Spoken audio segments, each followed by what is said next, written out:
Hi, Bothering Brigade. Here's what's bothering me today. We need to talk about sudden adult death syndrome, or sudden arrhythmic death syndrome, because it's currently being used as a ploy, basically, by the right wing. So first off, what it is. So it is a real disease. So what exactly causes it? Not entirely sure, but basically something goes wrong with your heart and cardiovascular system, and that can lead to the sudden death of perfectly healthy young adults and teenagers and just healthy adult people in general. So that's why it's sometimes known as sudden adult death syndrome over its more scientific name of sudden arrhythmic death syndrome. So that's basically the groundwork that we need to lay here for the unfortunate thing that we have to get into now. So a while ago, the National Post had this story. Devoted mother dies in her sleep beside her children on flight from Hong Kong to UK. It's an article explaining the woman's situation and the family. They had been living in Hong Kong like 15 years, and then they were moving back to the UK as part of a new chapter. And this woman seemed to have suddenly died in her sleep on the plane ride back. It's very tragic. However, unfortunately, and in the article it mentions, she was so fit and healthy, I couldn't imagine it. Unfortunately, right-wing chuds and anti-vaxxers got a hold of this story.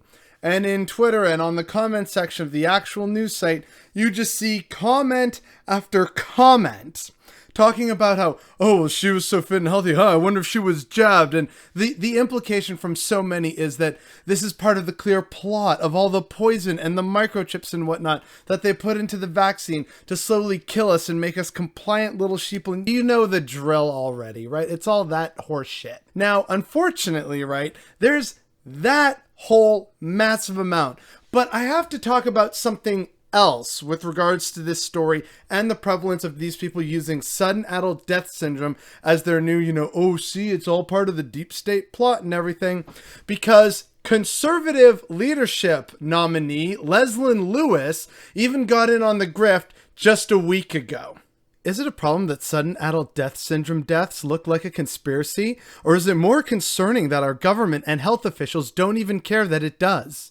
They are definitely losing the trust of the public with their non-answers. So yeah, folks, that is a leadership contender and hopeful future conservative leader, Leslyn Lewis, Dr. Leslyn Lewis, in fact, I believe, talking openly about, maybe it isn't so much of a conspiracy and it's this whole sudden adult death syndrome that's a result of all these various sudden deaths that are happening with seemingly perfectly healthy people. And lots of people are blaming it on the vaccine. And so, here's what we need to actually just cut out right now. That's not what any of this is. It's not poison. It's not it's because of the vaccine.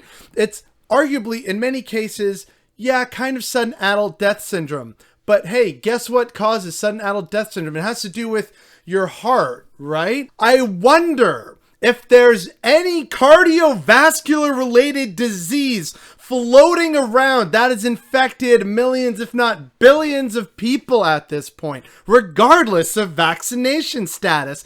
I wonder if maybe there is some kind of disease that we recently had to go through and are still dealing with, maybe that is to blame for this. So yeah, it's sad, sudden adult death syndrome, in the sense that COVID is causing it. And what makes this all the more infuriating, beyond people just spreading their conservative conspiracy nonsense on a freaking article about a woman who died mid-flight and had to have her family stay beside her dead body for several more hours on the flight. They decided to take that horrifying and deeply harrowing experience and make it about themselves and their shitty, baseless conspiracy theories. But beyond that, we've seen evidence of people, perfectly healthy people, dying from COVID-19 since April of 2020. On April 6th, CNN had this article titled "The Mystery of Why the Coronavirus Kills Some Young People." On April 23rd, CNN also had an article saying COVID-19 causes sudden strokes in young adults, doctors say. And then literally the day after that, again on CNN, a seemingly healthy woman's sudden death is now the first known U.S. coronavirus-related fatality. And I'm sure if we use the Wayback Machine on various other sites, especially on Twitter, you would see around the same time people saying, oh, perfectly healthy people getting strokes or suddenly dying or having heart attacks or something. What's going on? So yeah, we've actually known about this and the effects about this for years at this point. In fact, very early on when the pandemic was first getting started globally.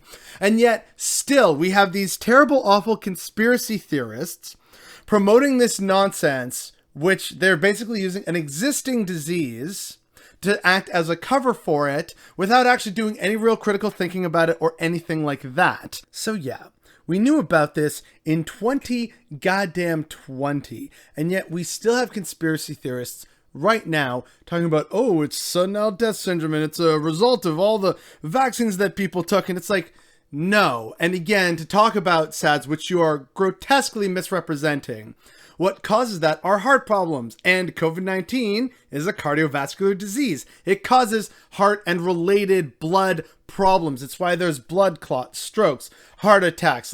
Yeah, hi, it's a pretty easy line to connect those two things. It's not some giant deep state conspiracy. And on top of that, we have someone who's considering trying to become the next leader of the Conservative Party of Canada, spouting this same nonsense. It is so ridiculous, and it's easily disproven. Case in point, we just did it here. And yet, these people are continuing to spread these lies and misinformation, including on what should be a horrifying and traumatizing story, but instead, they're using it as a vehicle to spread, again, baseless nonsense. This absolutely needs to stop, but instead it's being enabled by people at the highest levels of power within one of the two major political parties in this country. So yeah, that's what's bothering me today.